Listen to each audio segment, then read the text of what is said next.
It wasn't supposed to be there. Those were the first words Staff Sergeant Jason Walker muttered under his breath the moment he stepped into the edge of the restricted logistics yard just outside Fort Ridgeline, where the morning fog still clung low to the ground like it hadn't decided whether to leave or stay. The air smelled faintly of cold steel, diesel residue, and wet pine drifting in from the tree line, and somewhere in the distance a cargo gate hummed open with mechanical patience. Jason had walked this route 100 times before, boots pressing into gravel that shifted like broken glass under pressure, but today something felt misaligned, like a detail in a familiar photograph had been moved just slightly out of place. That's when he saw him. A German Shepherd K9 standing perfectly still in front of a locked wooden crate positioned near the far edge of the storage bay, where no scheduled delivery had been logged. The dog didn't bark, didn't pace, didn't react to Jason's presence the way most trained units would. He simply stood there, rigid and alert, as if the crate itself had become a boundary between order and something Jason hadn't yet been cleared to understand. Rex. Jason recognized him instantly. K9 Rex, assigned to perimeter detection and controlled environment inspection, a working dog known for discipline and calm under pressure. But today, Rex wasn't calm. His posture was locked, shoulders tight, ears angled forward with an intensity that didn't match routine protocol. Jason slowed his steps instinctively, scanning the area the way training had wired into him years ago. The crate was standard issue at first glance, reinforced wood panels, metal corner brackets, a military-grade latch system. But there was a second lock added, an external padlock that didn't match any standard supply chain authorization. No tags, no clearance stamp, no entry in the morning manifest. Jason stopped 10 feet away. Rex shifted his weight slightly, but did not move aside. Instead, the dog's amber eyes tracked Jason carefully, not in defiance, but in something closer to warning. It was subtle, but unmistakable, like the animal was holding the line for a reason that didn't require language. Jason exhaled slowly, feeling the weight of uncertainty settle behind his ribs. "You guarding that, partner?" he said quietly, voice low enough that it barely disturbed the air. Rex didn't respond in any conventional way. Instead, he leaned just slightly closer to the crate, positioning himself so that his body formed a barrier between it and Jason, as if reinforcing a rule that hadn't been spoken aloud. Jason crouched a few feet away, resting one hand loosely on his knee, observing the dog's behavior the way handlers were trained to read micro-signals that didn't show up in reports. There was tension here, but not aggression. Something else. Focus. Intent. Awareness. The kind that didn't fade when commands were issued. Jason glanced at the crate again, noting the faint scratches along the lower panel, fresh enough to suggest recent movement or handling. Not enough to explain the presence of a guard K9 stationed alone without a handler. Not enough to explain why Rex had not been recalled. A breeze rolled through the yard, shifting the tarp covers stacked along the fence line, and Rex reacted instantly, head snapping toward the sound before settling again into his position. Protective. Controlled. Certain. Jason stood slowly, stepping half a pace closer. The dog didn't retreat. Instead, Rex lowered his stance slightly, not threatening, but anchoring himself to the space between Jason and the crate as though the distance itself mattered. That's when Jason noticed the second detail that didn't belong. A faint vibration coming from inside the crate, almost imperceptible, like something inside was shifting weight or adjusting position after a long stillness. Jason's expression tightened, not in alarm, but in focused calculation. Whatever was inside hadn't been logged, and whatever Rex was responding to wasn't part of standard training scenarios. He reached for his radio instinctively, then paused, reconsidering. Protocol said wait for confirmation. Rex said otherwise. The dog's gaze flicked briefly from Jason to the crate, then back again, as if measuring trust in real time. Jason took a breath, slower now, grounding himself in the only certainty available. The dog had been placed here for a reason, and whatever that reason was, it wasn't ordinary. He stepped closer, reducing the distance to just a few feet, and Rex remained steady, unmoving, but fully aware. The crate didn't reveal anything further, only silence pressing against its sealed frame, and yet the silence itself felt heavier than noise. Jason knelt slightly, studying the lock mechanism, fingers hovering without touching. The air between them tightened, not with threat, but with anticipation, as though the moment before understanding had decided to stretch itself longer than comfort allowed. Rex let out a low exhale through his nose, subtle but deliberate, like a signal rather than a reaction. Jason paused, eyes shifting between the dog and the crate, realizing this wasn't just a perimeter assignment anymore. Something had been placed here, and something had been chosen to guard it. And neither of them were here by accident. Jason Walker slowly withdrew his hand from the edge of the crate, the wood surface rough beneath his fingertips, as though the material itself had absorbed time and tension that did not belong in an ordinary storage yard. Rex remained in position, unmoving, his stance steady but alert in a way that suggested he was not just guarding an object, but maintaining control over an unseen situation. Jason rose back to full height, eyes scanning the perimeter again, noticing now that the usual background noise of the logistics yard felt unusually muted, like the entire area had been scheduled to stay quiet. A distant security light flickered once above the chain-link fence, then stabilized, casting long shadows across the gravel. Jason pressed the push-to-talk button on his shoulder radio and paused before speaking, choosing his words carefully, reporting an unregistered secured container at grid reference point 7 Alpha, with no corresponding entry in the morning manifest. The response came back after a delay that was just long enough to feel intentional, acknowledging, then instructing him to hold position until supervisory verification arrived. Rex shifted slightly at the word hold, as if he understood the command. Was not directed at him, but still felt the weight of it. Jason stepped back 2 paces, but his attention never left the crate or the dog. The air around them carried a faint metallic scent, not strong enough to identify immediately, but persistent enough to register as unusual in an outdoor environment dominated by pine and diesel. Jason's training pushed him to reevaluate everything in a sequence, starting with threat level, then asset classification, then environmental anomaly. None of the categories cleanly applied. That uncertainty was what made him stay. Minutes passed with the kind of slowness that made time feel heavier than usual, until the sound of boots approaching across gravel broke the stillness. Captain William Harris entered the perimeter with 2 additional personnel, both carrying standard inspection tablets and maintaining professional distance. Harris's expression shifted the moment his eyes landed on Rex and the crate, not surprise, but recognition of procedural irregularity.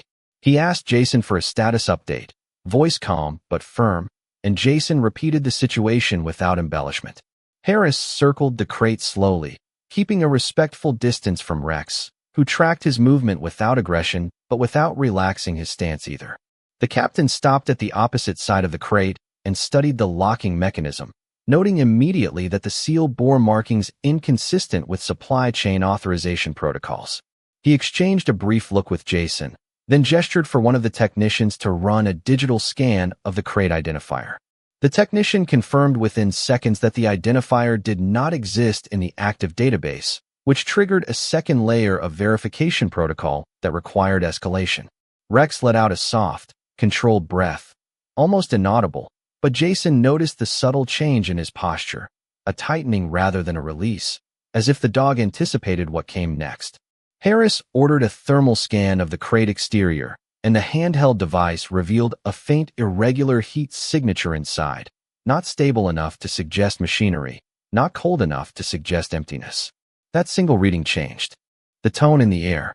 Jason felt it immediately, the shift from curiosity to controlled concern. Harris instructed everyone to maintain distance while he reviewed the authorization chain again. But even as he spoke, his attention kept returning to Rex, whose eyes never left the crate. The dog seemed less like a barrier now and more like a confirmation of something unspoken. Jason stepped slightly closer to Rex, lowering his voice as if speaking might stabilize the situation. "You were placed here for a reason," he said quietly, not expecting response. Rex did not move, but his ears adjusted subtly, acknowledging sound without breaking focus. Another minute passed, then another, until the decision came without ceremony. Harris authorized a controlled opening procedure under strict containment protocol, with emergency medical standby, placed on alert as a precaution due to unknown contents. The technician approached with a manual override tool, pausing only when Rex gave a low, firm warning sound that was not aggressive but absolute in its meaning. Jason raised a hand slightly, signaling the technician to pause. He looked at Rex again, studying the dog's unwavering attention, then at the crate, then back again. Something about the alignment of those 2 points made him reconsider the nature of what they were about to uncover. Harris gave a final nod, and the tool engaged with a mechanical click that echoed louder than expected in the quiet yard. Rex did not retreat. Instead, he leaned forward half an inch, as if confirming that whatever happened next was now shared responsibility. Jason held his breath without realizing it, feeling the moment tighten into something irreversible as the seal began to give way and the unknown inside prepared to reveal itself to a world that had already decided it should not remain hidden. The moment the locking mechanism finally released, the sound it made was not loud, but it carried through the quiet yard like something final had been decided. Jason Walker felt the air tighten around him as Captain William Harris gave a controlled gesture for everyone to remain steady, while the technician carefully lifted the first latch. Rex did not move backward. Instead, he leaned forward slightly, muscles still engaged, eyes locked on the seam where wood and metal met. For a brief second, nothing happened, only silence pressing against the edges of expectation, until the crate lid shifted upward by a fraction of an inch and a thin rush of air escaped from inside, carrying a faint sterile scent that did not belong to standard field storage. Jason instinctively stepped closer without realizing it, his attention narrowing as the interior slowly came into view under the lifted panel. What he saw was not what any of them had prepared for. Inside the reinforced container was a secondary sealed unit, smaller, padded, and temperature-controlled, secured with military precision that did not match standard logistics protocol. Captain Harris frowned immediately, recognizing the level of containment as something beyond routine transport. The technician carefully disengaged the inner latch, and when the seal finally broke, a soft, uneven sound emerged from within, fragile but unmistakably alive. Jason froze, his breath catching as the inner compartment opened enough to reveal movement. Rex's posture changed instantly, tension releasing just slightly, not in relaxation but in recognition. Inside the padded enclosure was a young German Shepherd puppy, no more than a few weeks old, its fur soft and unsteady, its body lifting weakly as if responding to the presence of another of its kind. The puppy made a small sound, not a bark but something closer to a search for familiarity, and Rex responded with a low, controlled breath that carried no aggression, only focus. Jason felt something shift in his understanding of the entire situation. This was not a standard cargo violation or misdirected supply drop. The crate had been protecting life, not concealing equipment. Beneath the puppy's compartment, the technician discovered a sealed metal case embedded into the base of the crate. Harris signaled for it to be extracted carefully, and when it was placed on the ground and opened, inside lay a compact encrypted data drive and a set of identification tags belonging to an unknown handler, partially scratched but still readable enough to indicate classification above standard field clearance. Jason stared at the tags, feeling the implications settle slowly rather than arrive all at once. Someone had gone to extraordinary lengths to separate and secure this material, and Rex had been positioned here not as a guard against intrusion, but as a safeguard against loss. The puppy shifted again inside the crate, inching forward, and Rex took one slow step closer, lowering his head slightly until he was eye level with it. The moment was not loud or dramatic, but it carried a weight that made everything else feel distant. Captain Harris instructed silence as he reviewed the data drive in his hand, already understanding that whatever was stored inside would require higher-level review, but Jason was no longer focused on procedure. His attention remained on Rex and the small life now resting inside the crate, as if the entire situation had been waiting for this exact moment of recognition. The puppy reached forward unsteadily, its small movements uncertain but intentional, and Rex responded by remaining perfectly still, as though acknowledging responsibility rather than instinct. Jason exhaled slowly, realizing that the crate had never been the mystery. The mystery had been why something so carefully protected had been placed here, in a location where only a trained K9 and a single Marine would discover it. The yard around them remained unchanged, but the meaning of it had shifted completely. What had begun as an anomaly in logistics had revealed itself as something far more deliberate, a silent message preserved in layers of lock and protocol, waiting for the right pair of eyes to understand it. And as Rex stood over the crate without moving, Jason understood that whatever came next would no longer be about procedure, but about truth that someone had tried very hard to keep hidden. Jason Walker stood still as the sealed metal case was carefully lifted from the base of the crate, his attention fixed not on the object itself, but on the implications forming silently behind it. The logistics yard around Fort Ridgeline remained unchanged on the surface, with distant vehicles moving beyond the chain-link fence and the steady hum of overhead security lights, but everything inside Jason's awareness had shifted into a narrower focus. Captain William Harris held the encrypted data drive in his hand with controlled precision, turning it slightly, as if the angle alone might reveal its origin, while the technician secured the inner components of the crate for further inspection. Rex remained exactly where he had been since the beginning, posture steady, eyes locked forward, not on the humans, not on the crate, but on the small German Shepherd puppy still resting inside the padded compartment.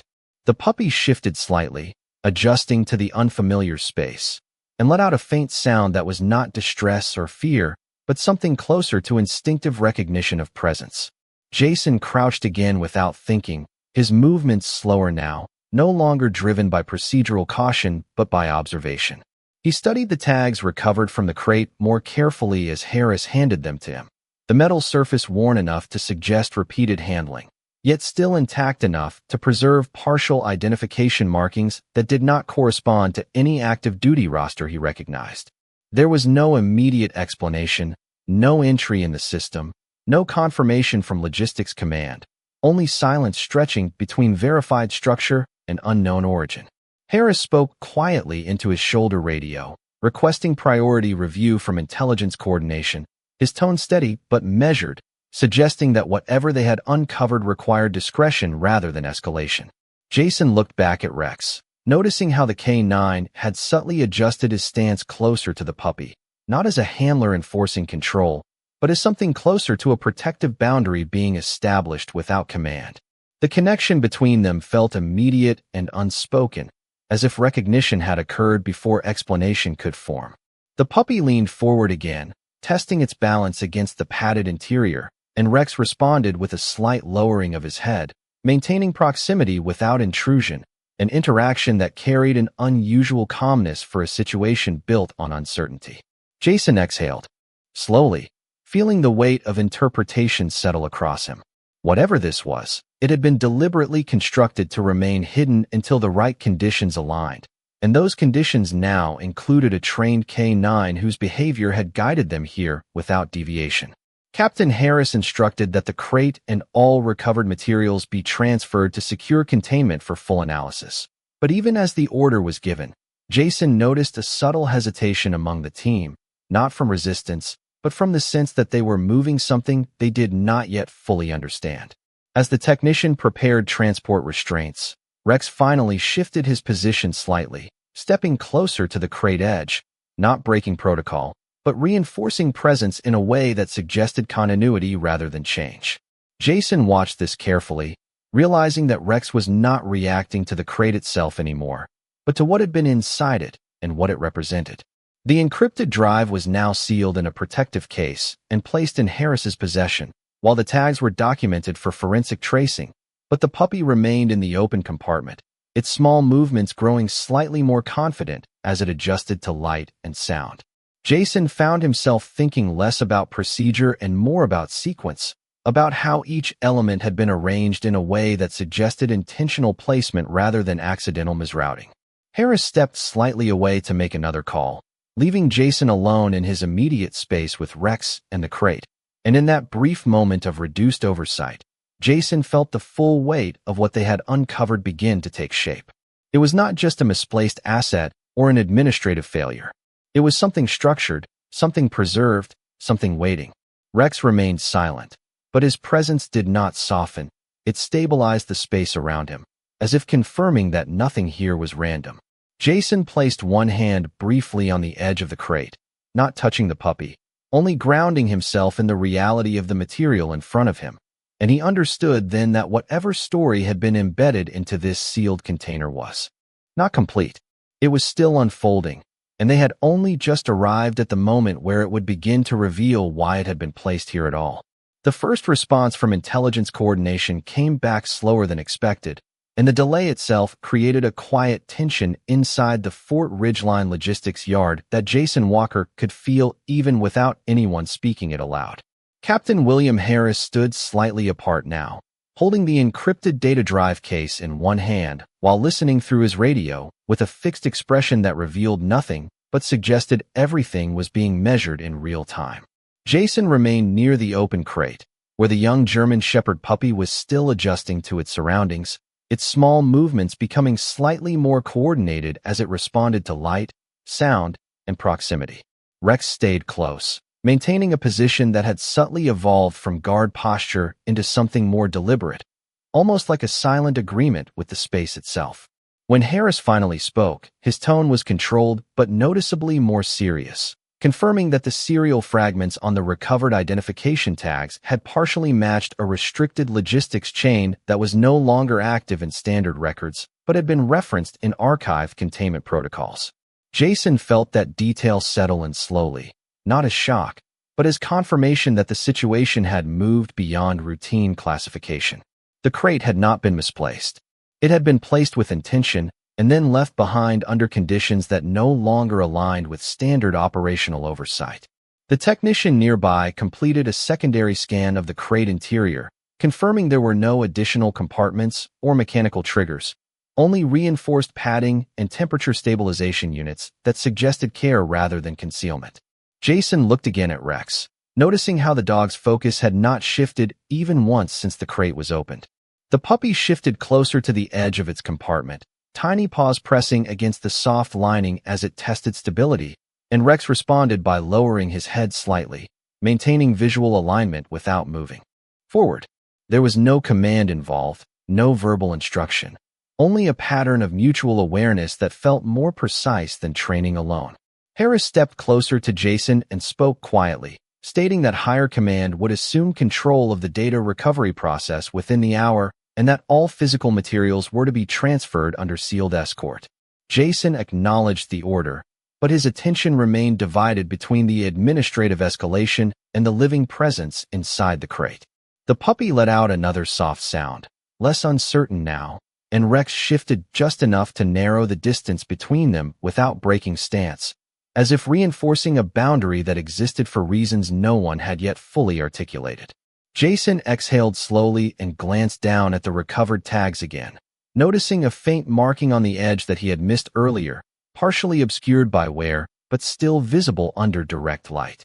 It suggested a unit designation that did not align with current active roster structures, hinting instead at a classified support division that operated under limited documentation. That realization changed the weight of the moment without changing its physical form. Nothing around them had moved, yet everything had become more defined. Harris instructed the team to prepare transport containment, and as the technician began securing the crate for relocation, Jason felt an unexpected resistance in his awareness, not emotional, but analytical, as if the situation itself was still incomplete. Rex finally shifted his stance by a few inches, not retreating, not advancing, but repositioning to remain aligned with both the crate and Jason's field of view. The puppy inside the compartment responded by moving closer to the open edge, its presence now more stable than before, as though recognizing that it was no longer isolated. Jason stepped slightly to the side, allowing himself a clearer angle of observation, and noticed something subtle that had not been visible earlier. The padding inside the crate had been arranged in a way that suggested repetition of care, not single transport, implying that whatever had been carried here had been handled more than once under similar conditions. Harris completed his call and returned his attention to the scene, confirming that escort units were en route. But even as he spoke, his eyes lingered on Rex, whose behavior continued to defy simple categorization. Jason understood then that the K-9 had not simply reacted to a scent or sound. He had maintained a decision, consistent and uninterrupted, from the moment the crate was first encountered. As the yard began to shift toward procedural containment, Jason remained still for a moment longer, absorbing the fact that what they had uncovered was not an isolated anomaly, but part of a structured sequence that had been waiting for discovery. And at the center of that sequence stood a locked system that had already been opened, not by force or protocol alone, but by a presence that had never once looked away from what mattered most. The convoy notification arrived just after sunrise had begun to shift the color of the Fort Ridgeline logistics yard from gray steel tones into a softer, muted gold, but nothing about the atmosphere felt warmer. Jason Walker stood near the secured perimeter where the crate had been repositioned onto a reinforced transport platform, now surrounded by temporary containment barriers and monitored by 2 additional personnel from the escort unit. Captain William Harris remained in command position, reviewing incoming authorization updates on a secured tablet while maintaining visual oversight of both the crate and the German Shepherd K9 still stationed beside it. Rex had not been relocated despite the protocol change. His presence had been formally acknowledged as part of the containment environment due to his initial discovery role, but Jason understood it was more than procedure now. It was recognition of behavior that could not be ignored. The young puppy inside the crate had grown slightly more active, responding to external movement with small, steady adjustments that suggested increasing awareness rather than distress. Jason observed this carefully, noting how Rex responded not with agitation but with continued stability, his posture unchanged except for minute shifts that maintained alignment. With the crate opening, the escort team arrived within minutes, vehicles stopping at measured distances before personnel disembarked and coordinated silently with Harris. Documentation was verified, signatures exchanged, and the encrypted data drive was transferred into a sealed transport case under dual custody. Jason watched the process unfold, but his attention repeatedly returned to Rex, who had now positioned himself at a precise angle relative to the crate, neither blocking nor retreating, simply present in a way that defined the space itself. One of the escort officers approached Jason to confirm his role in the initial discovery, and Jason provided a concise report, emphasizing the K9 alert behavior and the absence of any standard logistical entry for the crate. The officer nodded without comment, but his eyes lingered briefly on Rex before returning to the containment setup. As the final transfer preparations began, Harris received a secondary update through his channel, prompting a brief pause in his expression. He did not share the contents immediately, but Jason noticed the shift in his posture, the subtle tightening that indicated classification review had escalated another level. The crate itself remained unchanged, but its context was clearly expanding beyond the yard. The puppy inside moved again, this time pressing closer to the open section, and Rex responded by lowering his head slightly, maintaining a steady, calm presence that seemed to regulate the space rather than simply occupy it. Jason stepped closer to the containment boundary, observing the interaction more closely, and realized that the K9's behavior had not varied since the initial discovery. There was no hesitation, no confusion, only continuity, as if the entire situation had already been understood at a level beyond verbal instruction. Harris finally spoke, stating that the recovered materials and the crate itself were now designated for immediate transfer to a secure investigative facility, with full chain of custody assumed by federal oversight due to the nature of the identification tags and encrypted data structure. The escort team confirmed readiness, and the containment platform locks were engaged one by one with precise mechanical consistency. Jason felt the transition occurring around him, from field uncertainty into structured control, but the presence of Rex and the crate still anchored the moment in something unresolved.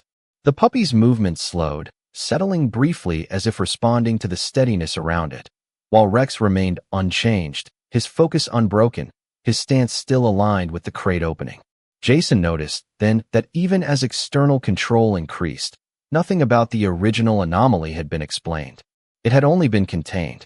And as the final systems checked in and the transport sequence prepared to initiate, Jason understood that the truth they had uncovered was not concluding here, but merely being moved to a place where it could finally be fully revealed. The final containment checks were completed just as the transport convoy prepared to depart the Fort Ridgeline logistics yard, and Jason Walker found himself standing slightly apart from the formal procedure line, watching everything move forward while feeling as though nothing had actually been resolved. The armored transport vehicle idled near the exit gate, its rear containment unit now sealed and verified, while two escort officers completed final digital confirmations under the supervision of Captain William Harris.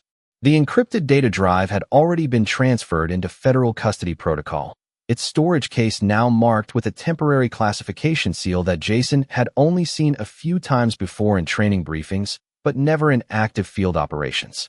Rex remained near the original crate position, which was now empty except for the padded interior lining and faint impressions left behind by the young German Shepherd puppy that had been carefully relocated into a separate secure transport enclosure for medical evaluation.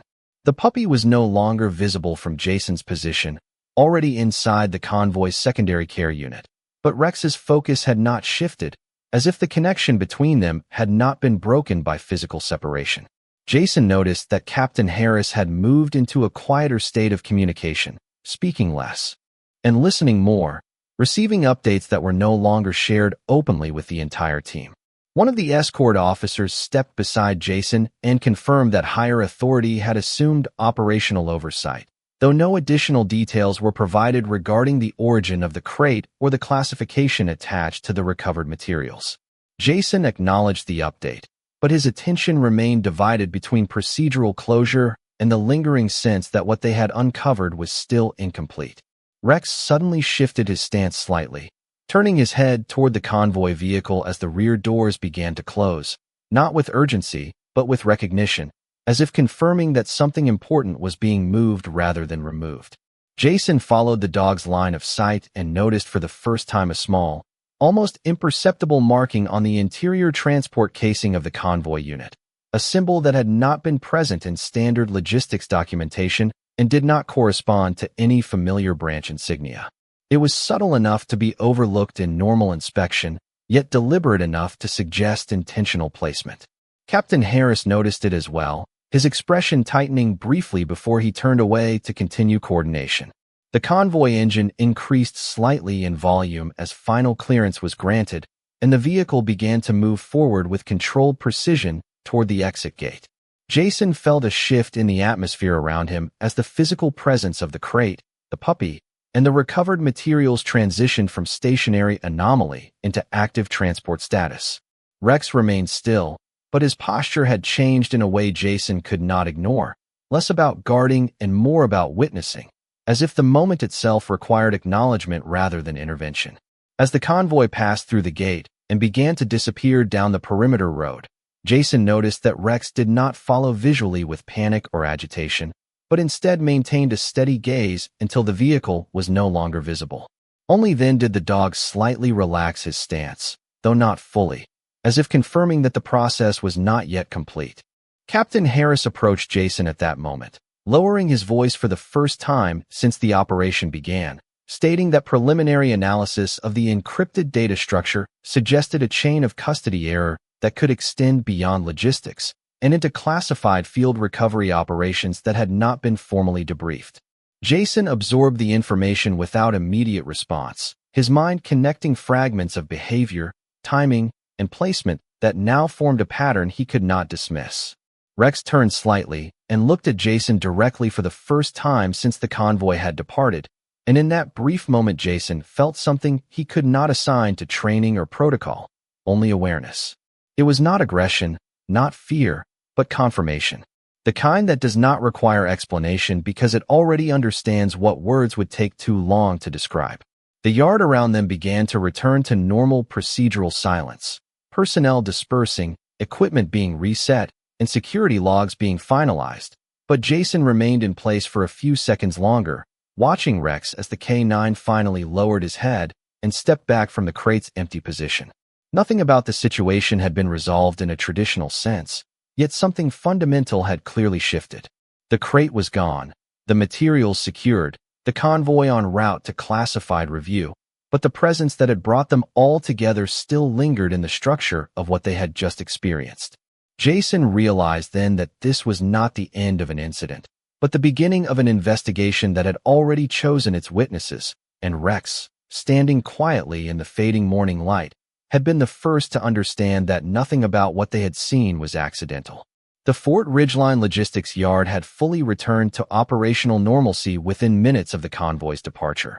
Yet Jason Walker remained in place near the original containment zone, as if his presence alone could extend the meaning of what had just taken place. The gravel beneath his boots felt unchanged. The air carried the same cold metallic undertone, mixed with faint pine from the surrounding tree line. And the distant hum of base activity continued without interruption. But internally, everything had shifted into a quieter, more reflective state. Captain William Harris had already moved into administrative coordination, confirming that all reports, digital logs, and physical evidence had been transferred into federal custody channels. Escort personnel were dispersing according to protocol, and the temporary containment barriers around the empty crate position were being dismantled piece by piece. Rex, however, had not followed the procedural reset of the environment. The German Shepherd K9 remained just a few steps away from where the crate had been, now simply an empty space marked by faint impressions in the ground and disturbed dust where the sealed structure had once rested. Jason watched as Rex slowly shifted his stance, not out of confusion or restlessness, but with a deliberate calm that suggested closure was being processed internally rather than externally. The dog's gaze moved across the empty space once more, then briefly toward Jason, as if acknowledging that what had occurred there was no longer physically present, but still structurally significant. Jason stepped closer to Captain Harris, who was reviewing final clearance documentation on a secured device, and asked in a low voice whether there had been any confirmation regarding the origin of the crate beyond preliminary classification. Harris paused before answering, stating that Higher Intelligence Review had flagged the case as part of an inactive recovery corridor that had not been formally closed in archived systems, suggesting oversight gaps rather than a single point of origin. The explanation was technical, but it did not resolve the underlying uncertainty. Jason looked back toward Rex, noticing that the K9 had now fully turned away from the empty position and was standing at rest, not alert, not disengaged, but balanced in a way that suggested acceptance without understanding. There was no longer a target to guard, no object to contain, yet the behavioral imprint remained, as if the task had extended beyond physical presence. A light wind moved through the yard, shifting loose dust and creating small ripples across the gravel surface, and Jason found himself reflecting on how precise Rex's behavior had been from the very first moment. There had been no hesitation, no deviation, only alignment with something unseen that had guided the entire sequence of discovery. Harris approached Jason again, now with a noticeably quieter tone, stating that the case file would likely be reassigned to a specialized review division and that their direct involvement would end with the submission of final field observations. Jason acknowledged the instruction, but his attention remained divided between procedural closure and the unresolved significance of what they had uncovered. Rex began to move slowly across the yard, not leaving the area abruptly, but transitioning with calm continuity, as if ensuring that departure itself was part of understanding rather than separation.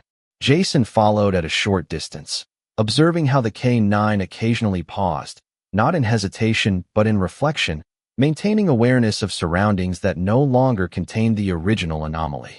As they reached the outer perimeter of the yard, Jason noticed something subtle in Rex's posture, a final adjustment in stance that suggested the conclusion of an internal process rather than external command. There was no reward response, no visible reinforcement, only quiet resolution. Captain Harris remained behind, speaking briefly with logistics staff as the site returned fully to standard operational rhythm. Yet Jason could not dismiss the sense that what had occurred here would not be contained by reports or classifications alone. The memory of the crate, the encrypted data, and the young German Shepherd puppy remained layered within his awareness as interconnected elements of a structure they had only partially seen. Rex finally stopped near the gate, looking out toward the open perimeter road where the convoy had disappeared earlier, then slowly turned back toward Jason. The moment was brief, without ceremony or instruction, but it carried a sense of completion that was not procedural. Jason realized then that some discoveries do not end when they are removed from sight, and some answers are not revealed through explanation, but through the presence of those who were chosen, without words, to recognize them first. The Fort Ridgeline logistics yard had settled into its late morning rhythm, but for Jason Walker, the environment no longer felt like a simple operational space. It felt like a point of origin for something that had already moved beyond containment, classification, or even immediate understanding. The empty position where the crate had once been was now fully cleared, gravel smoothed over by routine maintenance. Yet Jason still found his eyes returning to it, as if expecting some residual answer to remain. Captain William Harris had finalized the last of his on-site documentation and was preparing to depart for debrief, his posture now fully returned to formal command composure. The escort personnel had already left the perimeter, and the logistics yard resumed its standard function with vehicles moving, gates opening, and distant equipment operating under predictable schedules. Yet Rex remained slightly apart from the flow of activity, no longer anchored to the crate's location, but not fully integrated into the procedural reset either. Jason stood near the gate line, watching the German Shepherd K9 as he maintained a quiet stillness that no longer carried alertness, but instead reflected completion without explanation. Harris approached Jason one final time, confirming that all field responsibilities had been officially closed and that any further inquiries would be handled through classified review channels. Jason acknowledged the instruction, but his attention remained partially on Rex, who had now begun to move slowly toward the outer edge of the yard where the gravel met the paved access road. There was no urgency in his movement, no command driving him forward, only a steady continuation as if following an internal conclusion rather than external direction. Jason followed at a measured distance, noticing how the K9 occasionally paused, not in hesitation, but in brief moments of reflection that seemed disconnected from immediate surroundings, yet fully aware of them. As they reached the boundary gate, Rex stopped and turned his head, slightly toward the open road, the same direction the convoy had taken earlier, now long gone from sight. Jason observed this quietly, recognizing that the dog was not searching, but acknowledging. Captain Harris, now several yards behind, spoke briefly with a security officer about final perimeter clearance, his voice fading into the background of procedural closure. Jason remained focused on Rex, who now stood with a calm, grounded posture that suggested the end of operational engagement, but not the end of awareness. The morning light had shifted further, casting longer shadows across the yard and softening the edges of the industrial structures that defined the space. Jason thought back to the entire sequence from the first moment Rex had been discovered guarding the crate, through the escalation of containment, the revelation of the sealed interior, and the transfer of materials into classified custody. Each step had followed procedure on the surface, yet none of it had felt fully explained by procedure alone. Rex took one final step forward, then stopped again just beyond the gate threshold, as if confirming that his role in the environment had reached its natural endpoint. Jason slowed beside him, standing a few feet away, no longer as a handler or observer, but as someone trying to understand the shape of what they had just experienced. The German Shepherd looked back at him briefly, not for instruction, not for approval, but with a steady, neutral awareness that carried no tension and no expectation.